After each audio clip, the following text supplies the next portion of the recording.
Thank you for listening to this PodcastOne production. Now available on Spotify, Apple Podcasts, PodcastOne.com, and anywhere else you get your podcasts. The Steve Austin Show is brought to you free today by our friends at BetOnline. Get in the mix at betonline.ag and use the promo code PodcastOne for your 50% welcome bonus.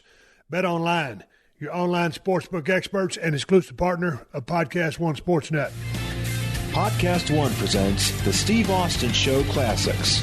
Here we go. I got Roddy Piper. What were you into? I mean, I hung around with the drinking crowd, and that was my thing. And I never won Dad of the Year at all.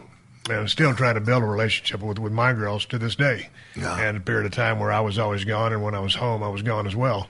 Yeah, and I was back on the road. So, but I was into the drinking thing, and to not go into specifics. I've heard, Roddy, word on the street when anybody talked about living life, partying, you were the guy. Yeah. No one could out-party Roddy Piper. And so when did that turn into a monster and get out of control? I mean, you were functional, but I look back at some of the decisions I made, and I was pretty hot-headed back then, and I was always a business guy, and I was always there early, and I stayed late.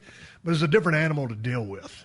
Now I can see that now. Yeah. I didn't see it then. I was so far in the forest I couldn't see the trees. It's big time. And then here's another instance of why you even got deeper. So the first, before it wasn't Wrestlemania, it was a war to settle the score that started everything. And all of a sudden they want me to take a dive for Hulk in the war to settle the score. Now, he's the champion, and all of a sudden they got a heel that in 5 weeks, 6 weeks is harder than any heel they've had. Right. So, but New York, under the thinking of the business, the big guy, babyface territory, they wanted me to, and I said, I'm sorry, I can't. Well, why? Because it's wrong business. If I'm coming back in a tag, right. Okay, so you want to squeeze your bees out and then do the tag and then we run. That's different. They done it. So I'm sorry, I got kids. I got ice cream bars too. Right. Then it came to WrestleMania 1, and boy, this is a good place to do this one because you got me, man. When I was talking to Steve, you folks, I was honored that he asked me this podcast. And so I'm talking to him, and the last thing he says to me, is there really heat with you and Mr. T? It changed the whole conversation, and I thought you were shooting with me. I thought he was going to be here, and I was ready to go. No, I just heard so many heat stories. I mean, I heard you had legitimate heat. I know the story about when you walked in the meeting, you came in late, there was a chair with your name tag on it, and there was T, and, he flexed his arm and said, feel that. You grabbed his head. He said, how's it feel? And you said, soft. Exactly. And you didn't know that you weren't supposed to touch Mr. T. I didn't know. No. So did he come in with all these riders and this contract? All of a sudden, you ain't supposed to touch the guy? Yeah. This is what he did. Into this business? I mean, and back then and not get touched? In giving him... That rubbed you the wrong way from the get-go. Here's the thing, is what wasn't understood was the entire wrestling profession was on my shoulders to a certain extent as far as all the guys, hey, man, don't make a fool of us. Right. Now, Mr. T wants to come in. Now, he's probably the world's biggest TV celebrity at that time, given that. And he won some kind of like a bouncer contest. But he came in with, pity the fool, I'm T with that all. Yeah. And he wanted to come in and slam our heads and make fun of us and go, you got the wrong guy. He's going to skate off to the next TV gig. You're trying to put asses in a seat in an arena. He had zero respect. You got a problem. Zero respect. Right. And I'm on the stage in Rockefeller Center, and he blindsides me and leg dives me off the stage. And I come up, and McMahon said, I saw those eyes, he said, of yours. Thank you for being a pro. You're not welcome. Right. Right. And it's like, you have T. And here's the heat getter, is he's oblivious to how ignorant he is. Yeah. Peter principle, in the height of his own ignorance. And I said, no, man, I'm not putting him over, which started my reputation. But that was WrestleMania 1, right? One. Okay. Now that match, I watched it just the other night. It wasn't the most fluid match I've seen for obvious reasons because of that dynamic. There's some obvious hellacious talent in the match itself. Yeah. When you take him out of the equation, of course, some of the trademark bumps that Bob Orton took in there. I mean, just that guy's incredible. Oh, he's Orndorff and Mir buddies from way back. Yeah, he's great. Hogan obviously knows how to work a crowd and do what he does. Yeah. But there was a moment in there you had him in a front face lock. Yeah, I told a little communication problem. He's not understanding what's going on. Yes, sir. How tight was that front face? It was hooked. Yeah. And the thing is, he was running out of breath. Right. And so when I came to Vince at a meeting in his office, and I'm late, I'm on the phone. I heard that he wrestled amateur. Keep it amateur. Don't let him throw a punch. Right. And if you watch it, there's nothing. I've heard you tell that story. Front face locked him and let him get out of breath a little bit. At the same time, it's the timing thing. Yeah. It's business and boom and and now Vince's house.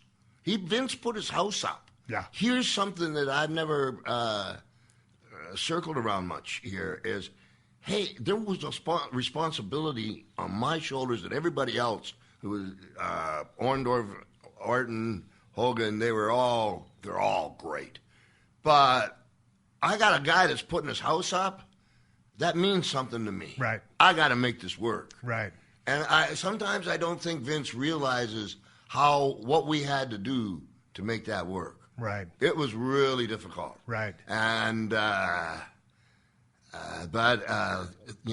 grace of God, we're coming up on WrestleMania 30. Yeah, we're coming up on 30. I want to talk to you about 30, but let's quickly go to 2. You and T in a boxing match. I watched that.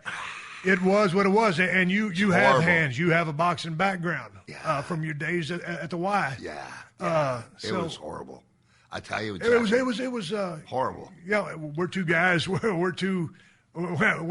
the same level. Yeah. It was horrible. It's tough to work a match like that.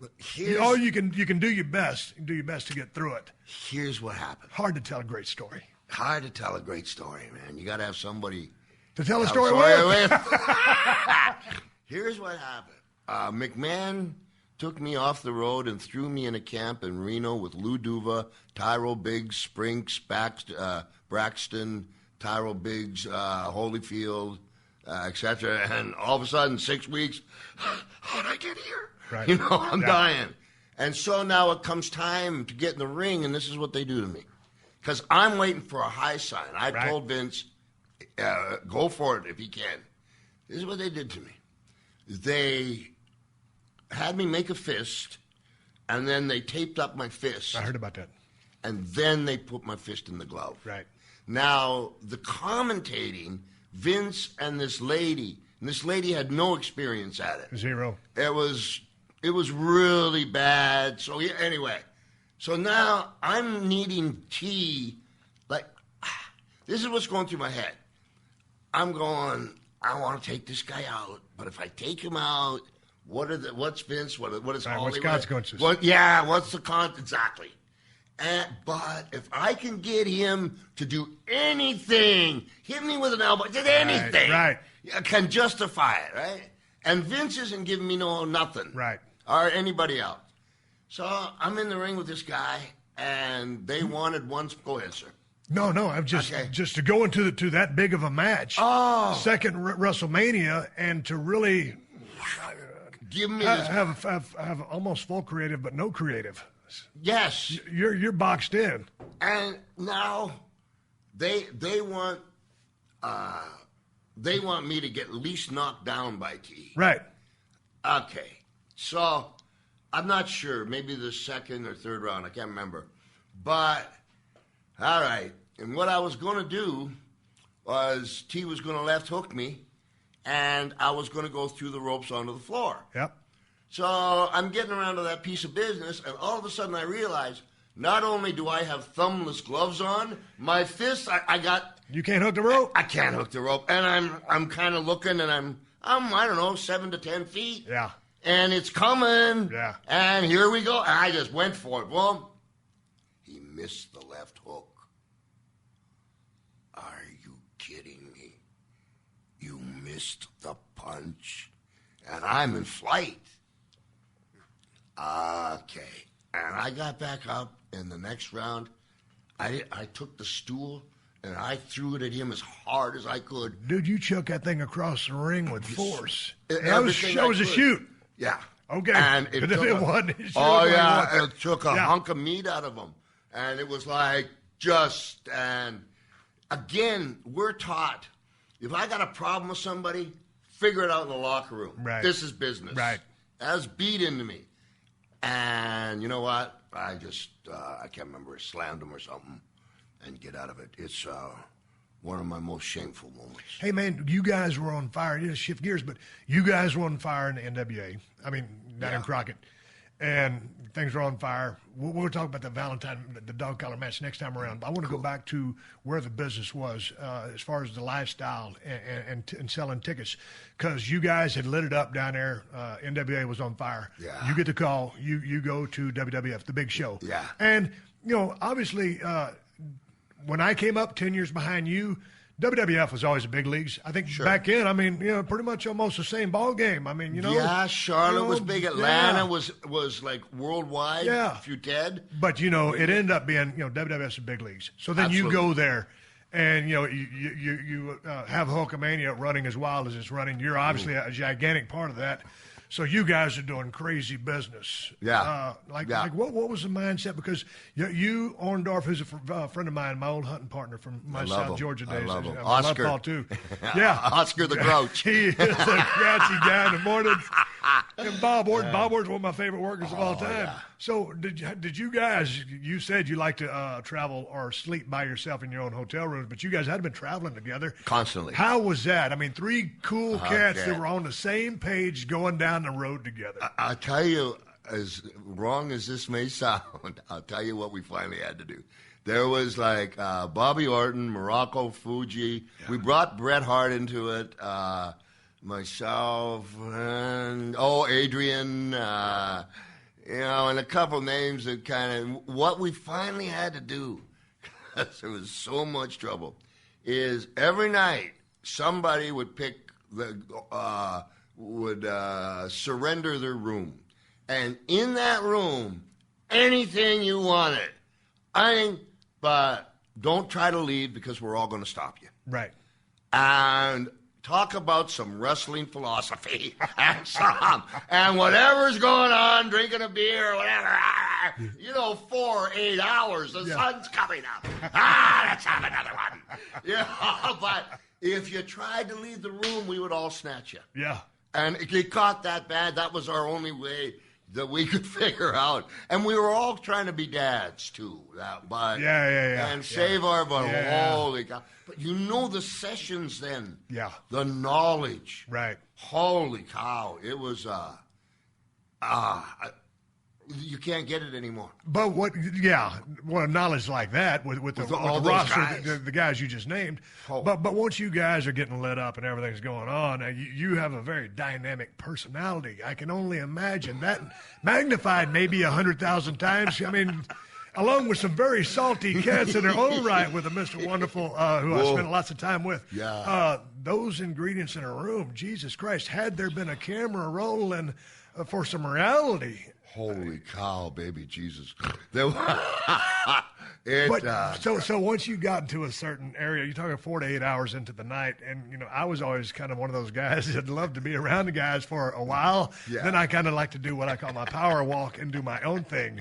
And I had a limiter. Yeah, and I was mainly on the drinking side, but I could delve into other areas. Yeah. And then I'm just speaking like it is, and we're not going too crazy, but all you cats in the room, and so then you turned up. How did you turn down? I never did. I was the worst of them all. Right. And if we put the background that we talked about, and then all of a sudden I'm back in New York, no one's going to take it from me this time. Right. And, I had it out with Schultz. I had many hallways with Jimmy Snuka. What happened with you and Schultz? Schultz is a bully. Yeah. And he thinks he's a tough guy. And he was, I tell you what, one day we're in Poughkeepsie.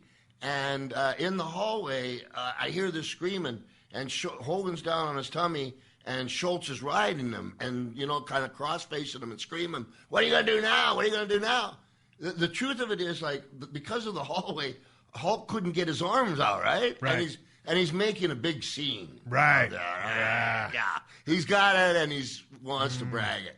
And so later on, I was doing a promo with Oscar and Schultz, and I think 2 minutes and 54 seconds. And so... wait, saying Oscar, you mean Paul Orndorff? I'm sorry, Paul Orndorff, yeah. And Dr. D. And Dr. D. And what Dr. D did was put his shoulder right next to Orndorff's to block me out completely. And they talked the entire interview with about 7 seconds left. I put one hand on Schultz, one hand on Orndorff, jumped over it and said, "Roddy Piper, giant killer." Now what do you want to do? And Schultz said, "Can I speak to you?" "You betcha." And we went behind the curtain. And he says, "I don't appreciate it." I said, "I don't really give a damn what you appreciate. Next time you try to block me like that, I'm going to tear you apart." What'd he say? He looked at me to see if I was bluffing. You weren't bluffing? No, sir. Right. So he left you alone. He went about his way. And he never blocked you again. No, sir. But that's sometimes you got to stand your ground, and many times, and it's survival of the fittest. I mean, and you're either going to get your stuff in or you're going to get smoked. That's right. So then you also mentioned Snuka. You had some come to Jesus moments with Snuka in the hallway. Oh yeah. I just thought with the coconut thing, you've told that story a million times. Yeah. One of the most famous Piper pits of all time when you smash him in the head with the coconut. I get that business, but I'm talking about. Here in a hallway, what was it do with you cats? I thought, man, you guys be like two peas in a pod doing business. No. Why? No. Okay, whoosh. When Vince and Hogan first started their play in the WWF, they couldn't get anybody over Snuka. He was so over. Right. So what they did is they put Snuka in a cage match against Morocco, and one of the most fantastic things I've ever seen. Snuka slams Morocco, and I don't know, 15, 20 minutes into it, climbs to the top of the cage, to the corner, got his little toes wrapped around it, does a full squat, then comes up with his hands like a swan leaning back, looks at the brother and goes, soars, and cameras are going off, and boom, boom. Holy cow. And he didn't pin Morocco. Morocco kicked out and went out the door, and that was finished. And Jimmy is a very wonderful, simple man. And then he realized what happened. Wow. At the same time, there was another situation in his private life, an allegation that was working on him, and I hit him with the coconut, and the brother is down and he's mean. And I would, just like at Chicago, and I'm in the 3 o'clock in the morning, I'm in the hallway. And I don't know where here comes Snuka just diving at me. But here's the truth. He was drinking a little bit. And the truth is, when he dove at me, I just, I got him by the hair, and I just gently, it wasn't hard. I'm not, it was like, hey, easy, bud. Please don't hurt me. But, it was, and then I beat him. No. Right. And one time in Oakland, he's sitting next to me, and I'm wrestling him, and he goes, and he's crying hard. He goes, brother, you're for yourself. Brother. A long time. So I went out in the ring. It was Oakland, a lot of Samoans. And so there was a spot where Jimmy slammed me, and he said, stay. And he went up to the top. Now, I got his eyes locked. Right. I got to make a decision real quick here. Right. Because I heard that was snug to begin with. Yeah. Go ahead. Yeah. And what I did was he came down, And I thought to myself, well, I'll try to save the nose. And I moved my face about 3 inches to the left. Match finished. I got back. He comes storming through that door. You moved, brother. The whole night. You moved, brother. You don't trust me, you Howley. Da-da-da-da-da-da-da. Howley is a word Hawaiians use for white people that's like a... Right. You know... Derogatory. Right. Thank you. And every night, I went through this every night with this guy. But I love him. I love him with all my heart. But for the fans, it wasn't this jolly, you know, like we had some fun, but it was very competitive, and it was life-threatening, without a doubt. You brought up a name a while ago. Oh, no. First of all, before I move on, you know, I saw the dive, the famous dive, and Mick Foley was there. You know, that's one of his stories. He was there. And I guess he hitchhiked a ride to get to the building. He was such a fan. But I forgot the finish of the match. He did not win the match with that splash. No, Morocco got out the door. Wow. And that's how they got. And then I did the coconut. Right. Boom. Brother comes down. And then the brother was doing Giazobs for me. Yeah. And like, it just got uglier. And then there was a lot of clicks then. Yeah, clicks. But then all of a sudden, when you're riding that momentum, because there was times, I turned down some favors one time, very famous night in Atlanta. I just no-showed. I mean, what a stupid thing to do. And I was in a different world back then, you know, from Headspace. Yes, sir. And, you know, one of the biggest regrets of my life, and I didn't handle my business like a man. But, you know, when you get backed against the wall sometimes, or you feel like the company's trying to derail you, to slow you down, you do have to be about yourself. And I'm all about business. And just in talking to you, I know you're all about the business, but yes, sir. And doing the job at hand.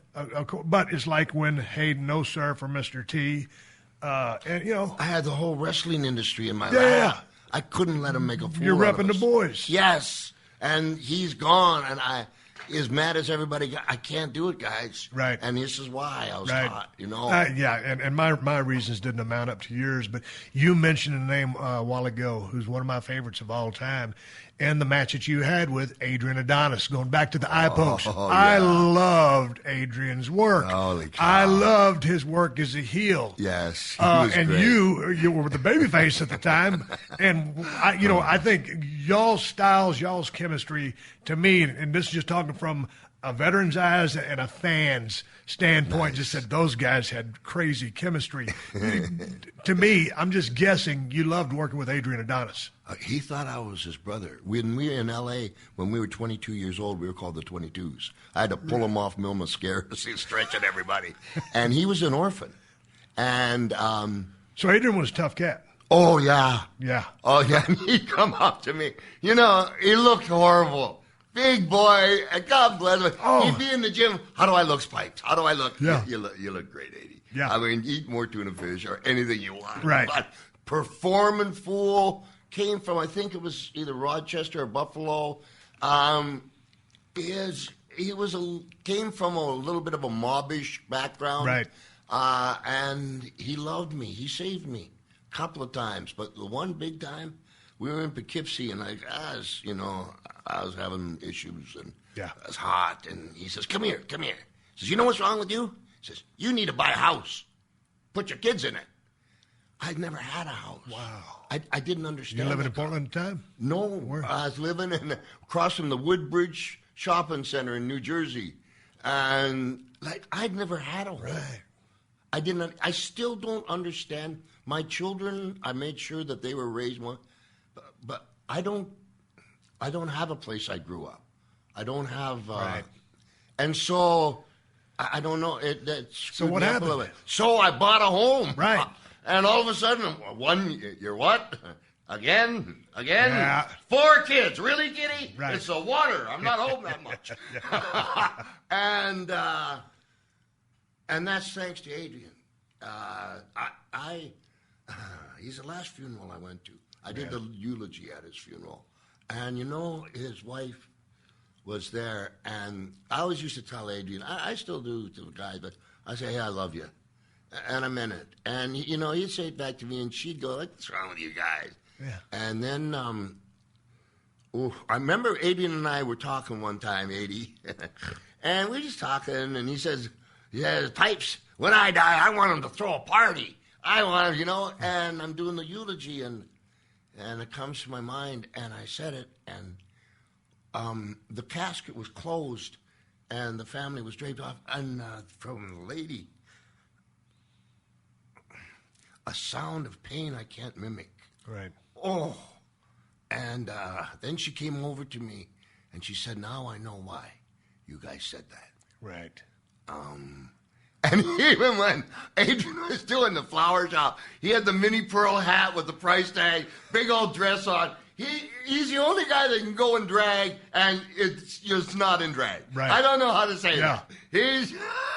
And in WrestleMania 3, he made sure that I got over. It's him that did it, not me. It's him that did it. But the chemistry of that match, and then the time I think he was starting to get a little head of steam on your steam. You hit him with the eye poke. I mean, it's like, and the way he sold it. Oh, it was just like, he was great. It's one of my favorite matches of all time, and I think he takes a tremendous ass over tea kettle bump. Oh yeah, yeah, in the turnbuckle. Yeah, and he. So Brutus was down by the ringside. I'm not sure how he got there, but here's like it was a hair versus hair match. Now, I had one with Guerrero, and I lost, so I just had 5 more of them, Yeah. Nothing to lose, just keep rolling with it. But I learned one thing. It's really hard to cut a man's hair when it's wet. Right. Okay? So, as much as they think I was being a nice guy, I go, Brutus, you cut his hair. And that's how he became Brutus the Barber. Straight up shoot? Straight up shoot. I know. You got it. Brutus the Barber. That's exactly how he got there. Yeah, but he was already out there with the shears. He wasn't Brutus the Barber to begin with. No, you see, I can't remember why he came out. I just watched his match the other day. I remember he came out with the shears and he hit him on the top rope. No, it was Adrian that had the shears. Because that's it. We can't even talk about this on the air because people are going to watch YouTube and think how stupid we are. You had the match. You lived it. I watched it. We don't even know what's going on. And we're talking in the present. I love it. This is the kind of BS that you get on the Steve Austin Show. True, authentic audio whoop-ass coming from, I'll say it, from one of the greatest of all time, sitting 5 feet away from me. I love you. Hey, man, do you own or rent your home? Sure you do. And I bet it can be hard work. You know what's easy? Bundling policies with Geico. Geico makes it easy to bundle your homeowners or renters insurance along with your auto policy. It's a good thing, too, because you already have so much to do around your home. Go to geico.com, get a quote, and see how much you could save. It's Geico easy. Visit geico.com today. That's geico.com. With currently no NBA, NHL, or MLB, you might think there's nothing to bet on. Well, you'd be wrong. Our exclusive partner, BetOnline, still has hundreds of events, games, and props to wager on, from their online casino to poker and blackjack. Let them bring the Vegas to you. Missing the NFL? No problem. BetOnline has live daily Madden NFL 20 simulations you can wager on. If you're into entertainment betting, you can still bet on Survivor, Big Brother, American Idol, stock prices, and even the Nathan's Hot Dog Eating Contest. All open 24 hours a day and all online. Visit the website or use your mobile device and join today to receive your new welcome bonus with promo code PodcastOne. Bet Online, your online wagering solution. All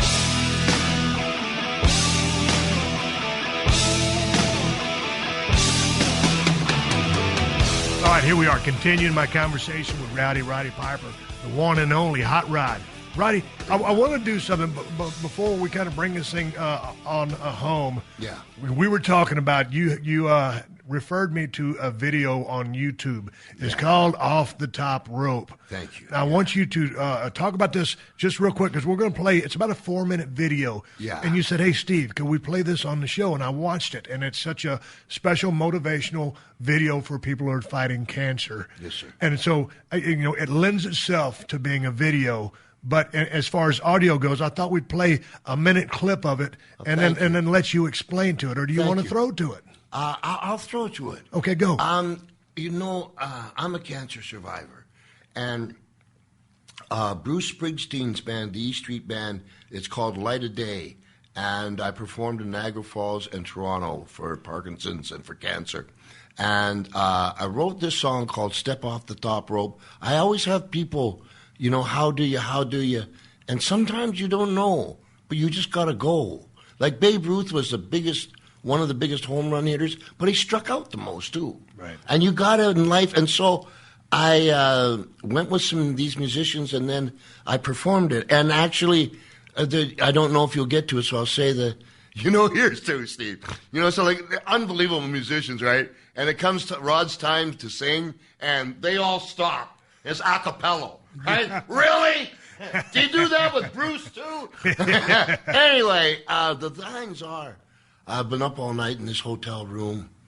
I got my kids crying on the phone. That came from, I was teaching my youngest daughter Silent Night on the piano, but I was like 20,000 miles away. Right. Then I said, Rick Rude, Mr. Perfect, and Big Boss Man, they're up in heaven cheering me on. Because in Miami, really quick, in Miami one time, Kerry Von Erich, his right foot was amputated. Right, He still motorcycle wrestled. crash. Yeah, and he didn't mind healing a room and taking his leg off.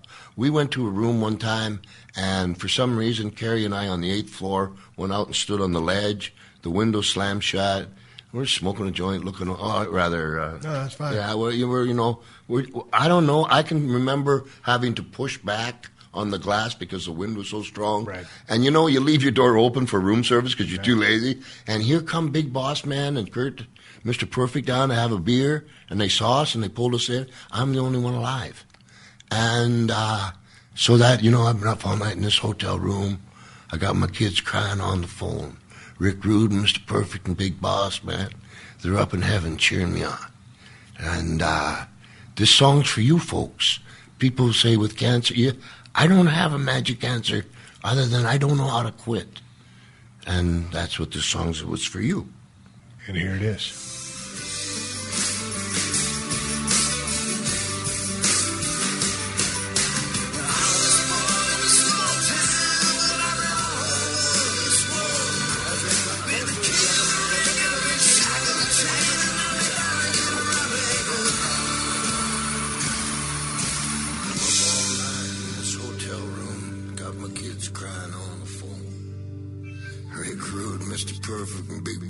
Man up in heaven cheering me on. See, this life is full of twists and turns, so follow your dreams and don't let up. Oh, you never know unless you step off the top rope. Oh, you never know unless you step off the top rope. Oh, you never know unless you step off the top rope.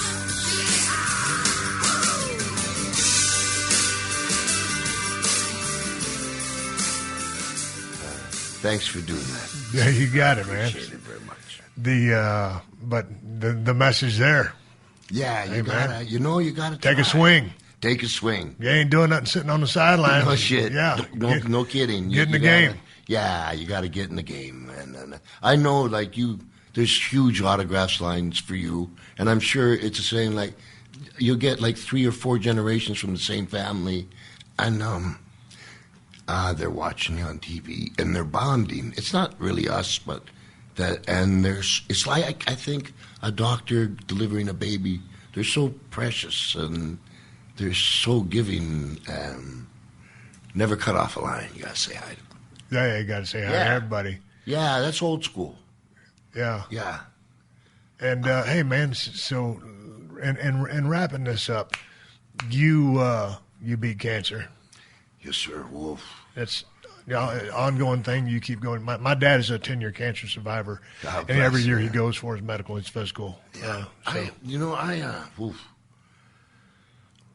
I was wrestling fans saved my life again many times. It's the truth, but in this one, it was called Cyber Sunday, and Flair was half the world champions, and they needed to pick a partner. The fans did, and there was Rhodes, myself, and Sergeant Slaughter. So I don't know whether it was worked or not, but, I'm the only one dressed up, The other two guys, they got wrestling boots. I'm figuring this one out, with my brilliance. And, okay, boom, I'm the tag partners. We're off. We're in Glasgow, of all places, Scotland. And my hips wouldn't work, and I couldn't figure it out. And ended up going to the hospital, and there was a piece of bone saw on the nerve. And while they were in there, there's a lymph gland. And the guy saw it and got a biopsy, and I had lymphoma cancer. And so then... That was found during the hip surgery? Yeah, not the hip, the back surgery. Back surgery, okay. Hip was in 94. Okay, so, but that was lucky you had the surgery. It might have... I wouldn't have known it. Yeah. And I wouldn't would have progressed. Yeah. Right. Big time. And... lucky fluke. Lucky fluke. And my kids come to see me here as a dad. So all my kids come. I'll make up the room. I was in room 910. Right. And how am I going to tell them their dad's got cancer? They're just little. Yeah, the C word. Tough word. Oh, man. So something happened with great-grandma, and she just happened to be in the same hospital, and I was buying time. I said, go down and say hi to great-grandma. And they went, and about a half an hour later, they come back to cry. She died in front of them. Oh, and they're crying and crying, and I got to say. You still got to give them the news. Yeah, and so, but you know what it did for me? It's like, hey, they're dependent on you. Get up. And 3 days after all that stuff, I was doing a movie called Sweet 16 on MTV. And I just kept rolling, and I get checked when I can.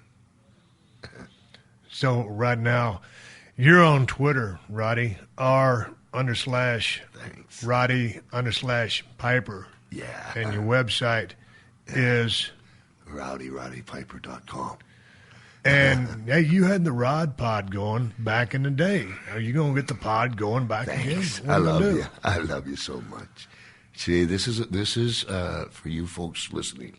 This is an example of a very accomplished gentleman trying to help another fella out. And make no mistake about it. It's exactly what he's doing. It's like Muhammad Ali did it to me one time when I was a kid. And he's just doing it because he's the pro that he is and the heart that he's got. I did a thing called Rod Pod in the Lovitz Club on Universal. And after 5 weeks, I was in the top 20 in iTunes. But the guys in the Lovitz Club, they got mad at each other. And one guy took his equipment and left. And, and there, another successful venture. Right. So I was going to try to get her kicked up again. But I don't know what studio to go to and all that kind of stuff. So I want to seek around, and get the Rod Pod going again and tell stories and also do future stuff, Right. And I like helping people now. They gotta ask me, well, how do you want to be remembered? I just want to be remembered as a good dad. That'd be cool. Yeah, there's. I would like to say that same answer, but I can't. I mean, I would like to, but it's not going to happen. I still try to go. Yeah, I still try to do what I can. But anyway, not to get all sappy, but it is what it is. But to hear you say that, it's not sappy. It's like they don't understand that that's all we got. But that is the thing. Family is all you got. Man, if you ain't, and some people don't have families, but those that do and the ones that are splintered, you have those come to Jesus meetings and they work or they don't work. Yeah. And sometimes you can't force the issue. And so anyway, obviously my many shortcomings, living the life that I did, and we're not going to sit there and turn this to a piss and moan session. I had so much fun talking to you. Man, you're right in podcast. You're right in podcast territory. I can probably point you in the right direction. I love you. Hey, I love you. What about you? Got a movie coming up, or it's a documentary you're working on? Thanks, Steve. I love you so much. Okay, whoa. They've been shooting for 8 months all over the world, but documentary. But I don't like it. They show me where I'm not so, I'm out of control a little bit. I got a real... Yeah, but you know what? It's an ugly side. I hate it. I don't like it. Yeah, but this is called... it's called Behind the Villain. Behind the Villain. Man, I saw a clip of it. I was like, I thought it was a movie. But it's a documentary. It's a documentary. Yeah, but you know what, Rod? Man, if you've gone this far into it, I would be very intrigued to see it because probably went down a parallel path in some degrees as you. Obviously, we're in the same business. Yeah. But I was compelled. It's like I want to see it. Thank you very much. Hey, and we all have our dark days, our demon days, our days when we're the greatest human beings on the planet, and then sometimes we hit those lows, as we both have. Yeah. And so I think many will watch this and gain strength from it. And obviously, your support for people with cancer, and people have drawn strength from you living vicariously through the strength that Roddy Piper, displayed through his wrestling career. And yeah, when you were heel and a babyface too, the guy that gave you everything he had every single time an obstacle was thrown at him in the ring or in the storyline. They live vicariously through that. I've had so many Stone Cold Steve Austin fans tell me that. So, hey man, I think highs and lows, it's your story. I would love to see it. So when are you thinking about releasing this? Well, it's all shot. Was going to release it around WrestleMania, which I think I'm going to be at. Okay, you think you're going to release a documentary at WrestleMania 30. Yeah. I've been hearing rumblings. We wanted to go about this before we got on the air. I've been seeing some noise about you and Hogan at WrestleMania 30. Can we talk about this? Should we talk about it? What's going on? Yeah. Give me the 411. Oh, yeah. It's this. This is WrestleMania 30. I pinned Hogan once, and he's never pinned me. You wanted a sleeper that one. Yes, sir. It's, first of all, from a fan's perspective and from the WWE Universe and Vince, it never had closure. The business that would be done, the interviews and stuff would be coming from the heart. You could try to raise the bar of the WWE entertainment machine in our sport if they let us go toe to toe and don't script us. Then the fan will see really how it got started and why, and then they'll see the conclusion. They're asking, "Can I get in shape?" I'm already in shape. They're asking Hogan, but there's a fear, I guess, of whether we can pull off the performance. You can, yeah. I think you can. I think so too. I wouldn't. Your style. You're a brawler. Yeah. And so Hogan's not going scientific. It's a brawl. It's a fight. Yeah. You don't need scientific wrestling. No. All you need is to go. Yeah. I think you can do that, and I think. To watch the magic from a promo standpoint, but also from everything that the WWE is doing now with launching WWE Network and taking care of their future business. Some people have fallen off the WWE bandwagon. They have. Yes, sir. Since you left, since I left. Hey, man, you're talking about you're one of the original cats from WrestleMania 1. Yeah. All of a sudden, 30 years later, here you are again. You're bringing history back to the present. A lot of people that fell off would jump back onto a storyline like this and say, "God dang, I didn't know I was going to get a chance to see Hot Rod and the Hulkster of all people go again." So I think it would be badass. I don't know if I'm going to be at 30 either in any capacity. You gotta be. Yeah, but you know what I'm saying. We're talking about you, and but I'd heard the rumblings through that, so I would love to see that match. And obviously, you look great sitting 5 feet across from me. And I'd put my heart into it. I'd give them everything I got. And then, you know what? I probably would never get in the ring again. I would probably walk away there. I don't have, I've been fired many times. But I've never been fired for, other than speaking my mind or doing the right thing. Not because of substances or I've never missed a gig. Right. Other than, the plane didn't make it. But what I'm getting, man, so you need closure. Yeah. Yeah. That's what I hear. It was really, really difficult. When WrestleMania 2, when they started chanting my name, Hogan went to McMahon and said, "I'll just ride on his kilts." And McMahon, I heard the jungle, we'll take care of him. And that's why I went and did They Live. Right. I did They Live so I could come back through the front door. Right. They were going to try to schnook me. Right. And, I'd been trained by the old-timers. And, it's a part, like I said, they just left us down in the bowels of the garden. They didn't care. And I need closure for my life. Needs closure. Hey, man, we're going to wrap it up on this. You know what, Roddy? You look at these 2 pages here, and now I didn't even scratch the surface. And I looked at these pages one time because you referred to a piece of business that I was going to cover.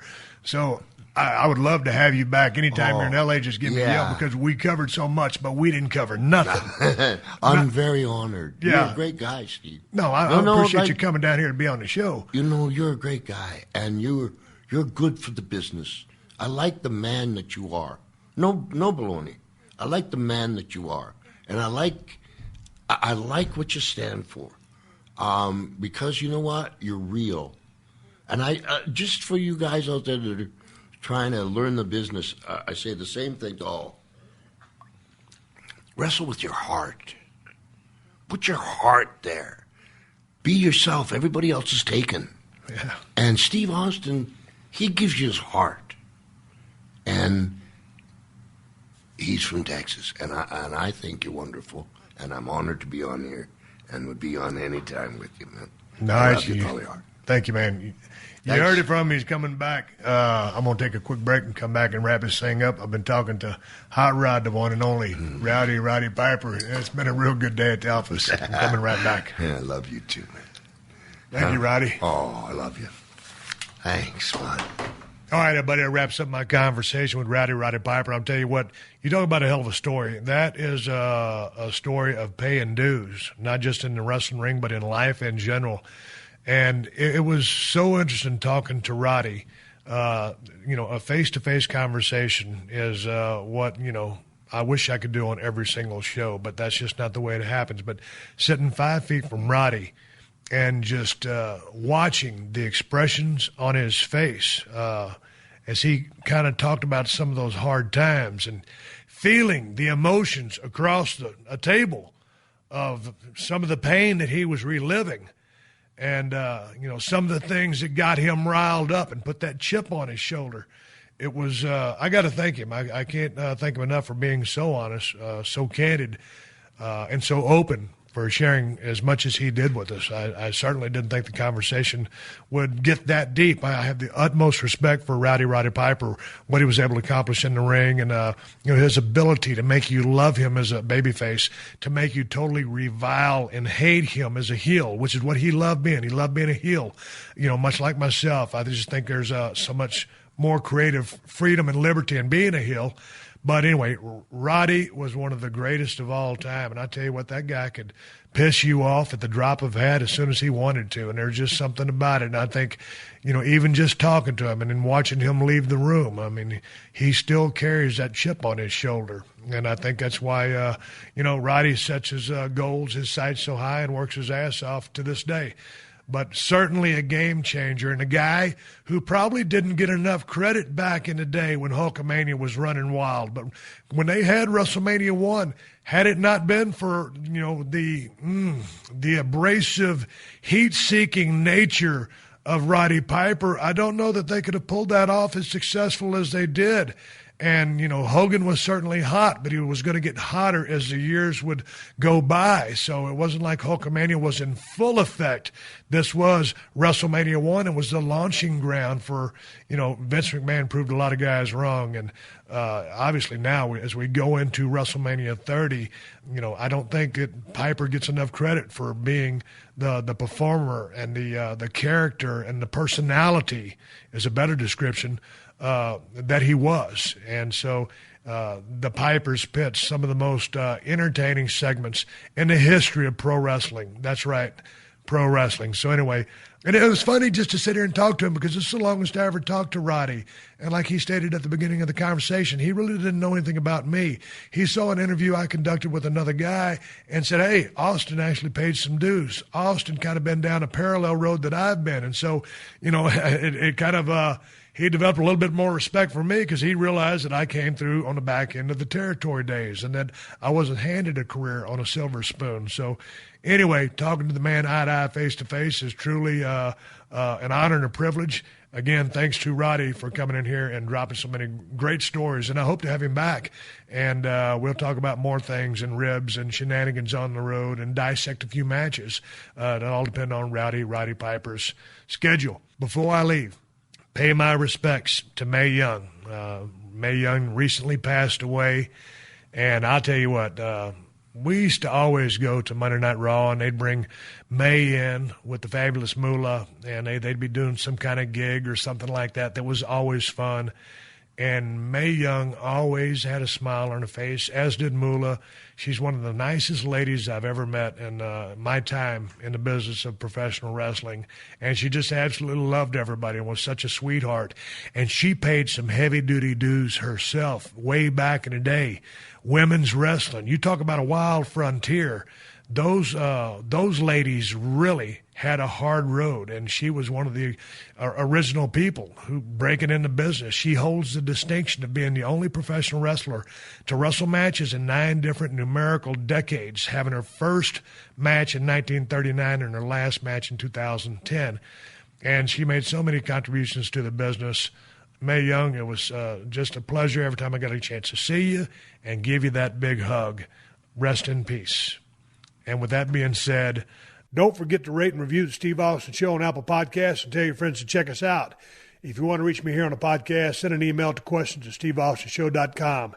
Hey, I appreciate all the support for Broken Skull IPA, the best IPA in America from El Segundo Brewing Company and myself. You can find Broken Skull IPA at Whole Foods and Total Wines if you live in California.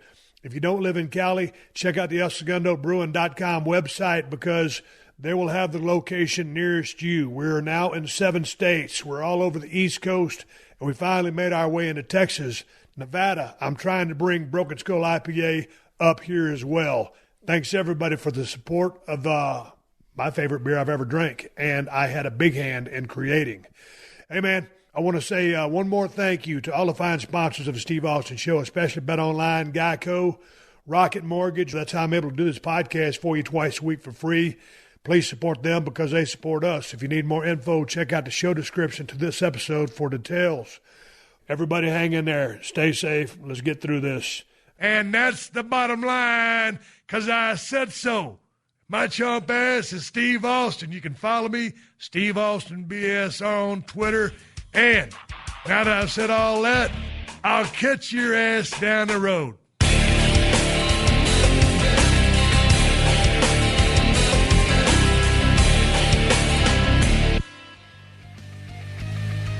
Thank you for joining us for another classic episode of The Steve Austin Show. Please leave a rating and review on Apple Podcasts and tell your friends. For more Steve Austin Show, go to PodcastOne.com. That's PodcastOne.com.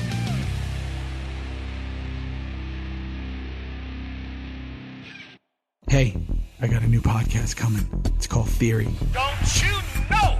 This is Theo Rossi. Our world is changing. For many of us, it'll never feel the same. The important thing to remember is that we are all in this together. And that's some of what I want to talk about on my new show, Theory. We're going to discuss the things that no one ever does. The real talk, the sacrifice, and the struggle that everyone goes through. My life has kind of put me in a unique position to see things honestly. This is Theo Rossi, and my new show, Theory, launches on April 8th, officially on Spotify, PodcastOne, and Apple Podcasts.